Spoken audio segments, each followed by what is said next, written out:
tim Anies ingin IKN Ibu Kota Negara tetap di Jakarta. Tim Prabowo, tim Ganjar berbeda. Orangnya Pak Jokowi, kritik Anies Baswedan tentang IKN tidak berpengaruh. Bagaimana menurut kalian? Apakah ini berefek terhadap elektoral nantinya, mempengaruhi kemenangan dan kekalahan, atau hanya sebatas isu yang tidak berujung? Menurut analisis saya,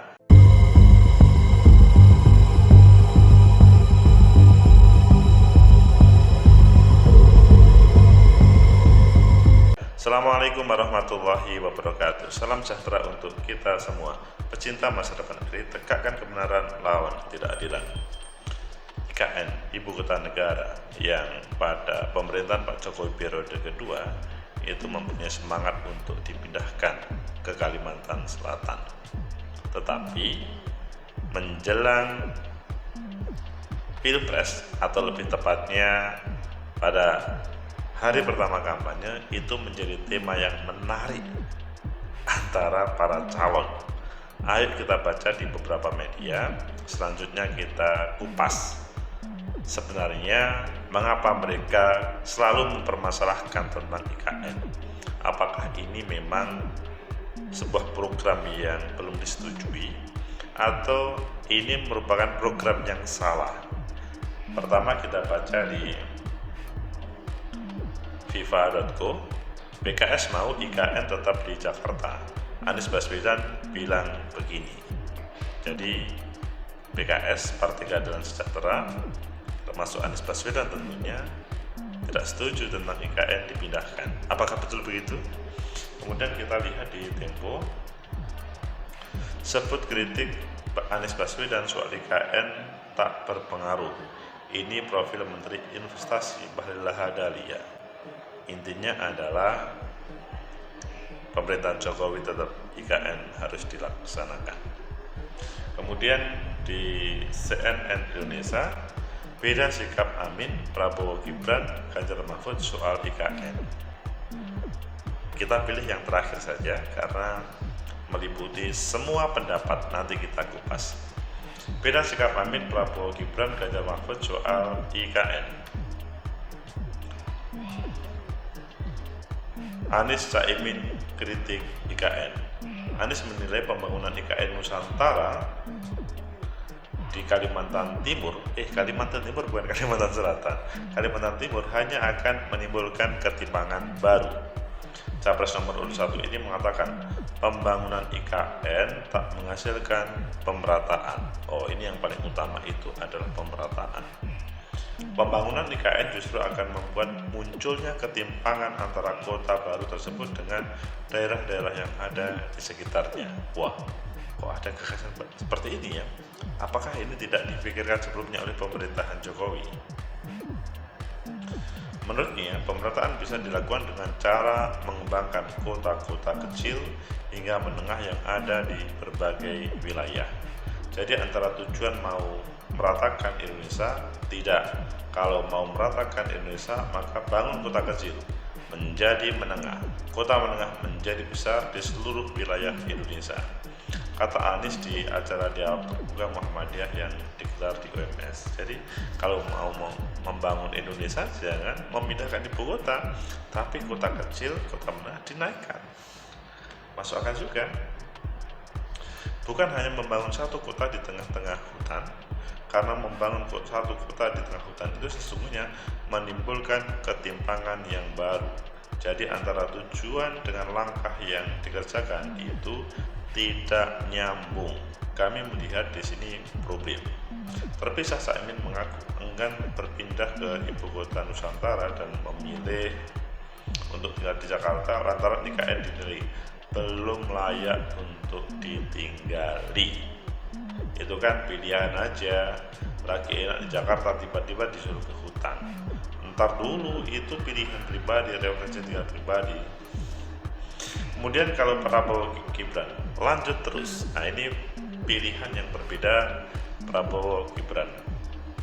Sementara itu pasangan Prabowo Subianto Gibran Raka Buming Raka akan melanjutkan proyek tersebut.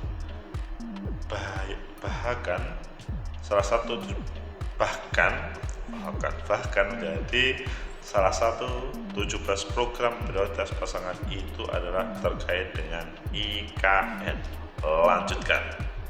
Melanjutkan pemerintahan ekonomi, penguatan UMKM dan pembangunan ibu kota Nusantara, dikutip dari dokumen visi misi pasangan ini. Prabowo juga disebut bakal menambah anggaran untuk pembangunan IKN jika terpilih menjadi Presiden Indonesia berikutnya. Hal ini disampaikan Sekjen Partai Gerindra Ahmad Muzani. Maksudnya melanjutkan program pemerintahnya Pak Jokowi. Muzani menyampaikan hal itu di hadapan kader serta para petinggi Partai Gerindra. Pak Prabowo bertekad akan tambah biaya pembangunan IKN. Gimana tentang Ganjar Mahfud? Ganjar patuh undang-undang. Ganjar juga belum lama ini menegaskan akan melanjutkan program pembangunan IKN Nusantara jika terpilih. Menurutnya setiap pejabat wajib melaksanakan peraturan perundang-undangan yang ada, terlebih pembangunan IKN ini telah diatur dalam Undang-Undang Nomor 3 Tahun 2022. Seluruh peraturan undang-undang yang sudah diketok sudah diundangkan, wajib untuk dilaksanakan. Ganjar melontarkan jawaban yang serupa ketika ditanya mengenai setuju atau tidaknya IKN dipindahkan dari DKI Jakarta ke Kalimantan Timur. Seluruh undang-undang yang sudah diketok harus dilaksanakan. Pecinta masa depan negeri, tegakkan kebenaran, lawan ketidakadilan. Ada 3 pilihan untuk itu. Maksudnya Mas Anies Baswedan menolak kalau Pak Prabowo lanjutkan, kalau Mas Ganjar jalankan undang-undang. Bagaimana kalian? Apakah memilih salah satunya atau berbeda? Menurut analisis saya, pertama, bahwa yang dilakukan oleh ketiga pasangan calon merespon tentang IKN, menurut saya hal yang sangat mendidik proses politik kita. Edukasi politik menjadi hal yang penting untuk bagaimana memahamkan masyarakat terhadap kebutuhan kenegaraan kita. Ibu kota negara yang kemarin satu irama, pada kesempatan ini minimal menjadi 2 atau bahkan 3 irama. Kemarin semua setuju, kalau sekarang berbeda. Inilah demokrasi. Sehingga kalau menurut saya ketika ada perbedaan itu, ini adalah sebuah kesempatan bagi Mas Anies Baswedan, Pak Prabowo ataupun Mas Ganjar untuk bisa meyakinkan kepada seluruh pemilih terkait dengan apa yang menjadi gagasan, apakah menolak ataupun menerima. Karena pada prinsipnya tentang demokrasi itu adalah dari rakyat, oleh rakyat, dan untuk rakyat. Sehingga sebetulnya bukan pada posisi sang presiden bagaimana aspirasi rakyat sebanyaknya atau mayoritas. Nah, di sini adalah mereka memberikan rasionalisasi terhadap apakah perlu pindah IKN atau tidak, apakah perlu melanjutkan atau tidak, cukup di Jakarta saja. Kemudian yang kedua, apakah pada proses mengambil sebuah keputusan masing-masing itu ada kesalahan? Kalau menurut saya tidak. Menurut saya bahwa masing-masing bakal calon presiden itu mempunyai visi misi tentang masa depan Indonesia. Masa depan Indonesia itu hubungannya dengan bagaimana yang diinginkan oleh rakyat Indonesia. Jadi pembangunan itu tidak sesuai dengan keinginan sang presiden, tetapi adalah bagaimana rakyat. Karena rakyat pada dasarnya memilih visi misi yang paling cocok sesuai dengan aspirasinya. Meskipun mungkin ada sebagian yang mengatakan itu kan tergantung politik uang yang paling besar. Tetapi kalau berbicara seluruh Indonesia, tidak mudah untuk berbicara politik uang. Kalau dalam bahasa Jawa itu nguyai segoro, seluruh diberi uang nggak mungkin lah. Tetapi bahwa ide dan gagasan yang bisa dirasionalisasi dan diterima oleh rakyat itu yang akan berpengaruh terhadap pilihan rakyat pada 14 Februari nanti. Sehingga Ini sebuah wacana yang sangat baik, produktif untuk dikembangkan. Tidak harus dimaki atau ditolak ataupun diterima. Biarkan saja. Toh di sini sekali lagi, apa yang menjadi sebuah keputusan itu semua bisa berubah. Misalkan Undang-Undang Dasar 45 pada waktu waktu reformasi bisa dirubah. Ya namanya produk manusia itu semua bisa dirubah selama selanjutnya para pengambil kebijakan, taruhlah anggota DPR RI, maksudnya MPR dengan presiden bersetuju untuk melakukan perubahan tersebut. Berbeda dengan misalkan hal yang barusan diputuskan, kemudian tidak ada semangat untuk perubahan, kemudian satu orang kemudian pengen berubah, itu adalah sebuah masalah. Tetapi kalau banyak orang dan kemudian bersedia untuk mengubah, why not? Itu bukan hal yang melanggar.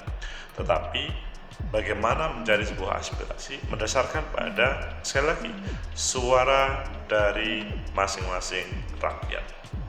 Kemudian yang ketiga, apakah hal ini akan berpengaruh terhadap elektoral? Akan mempengaruhi kemenangan dan kekalahan? Kalau menurut saya iya.